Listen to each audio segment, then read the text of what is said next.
Assalamualaikum warahmatullahi wabarakatuh. Saya Nurul Susanti, NPM 10060318073 dari kelas Farmasi Fisika B. Di sini saya akan menjelaskan mengenai surfaktan untuk memenuhi tugas Farmasi Fisika, yaitu tugas surfaktan 1. Menjelaskan mengenai prinsip HLB, Gibbs adsorption, dan potensial zeta dengan aplikasinya dalam sediaan suspensi. Yang pertama ada prinsip HLB. HLB yaitu ukuran keseimbangan hidrofilik lipofilik dari suatu zat aktif permukaan. Prinsip HLB yaitu semakin tinggi suatu HLB, maka semakin hidrofilik zat tersebut. Aktivitas surfaktan diperoleh karena sifat ganda dari molekul surfaktan. Molekul surfaktan yang suka air disebut dengan hidrofilik, yang merupakan bagian polar, sedangkan molekul yang suka akan minyak atau lemak disebut dengan lipofilik, yang merupakan bagian nonpolar, sehingga hidrofilik adalah molekul yang suka akan air. Yang kedua yaitu Gibbs adsorption. Surfaktan dapat bertindak sebagai zat pembasah karena dapat menurunkan sudut kontak antara permukaan padat dan cairan pembasah, juga membantu memindahkan fase cair dan akan terjadi pembasahan. Semakin kecil sudut kontak, artinya zat tersebut semakin mudah dibasahi. Surfaktan sangat berguna dalam mengurangi tegangan antar muka, antar partikel zat padat.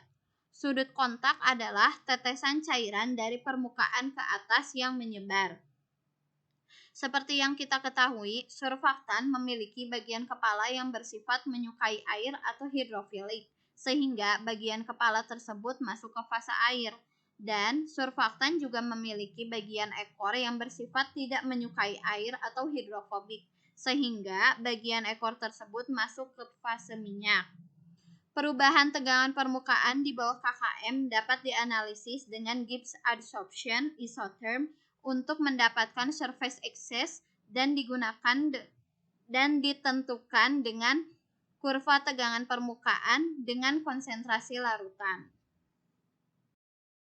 Dan yang terakhir yaitu potensial zeta dengan aplikasinya dalam sediaan suspensi. Suatu suspensi yang tidak stabil dapat menyebabkan suatu suspensi dapat mengalami pengendapan dan pengumpulan partikel.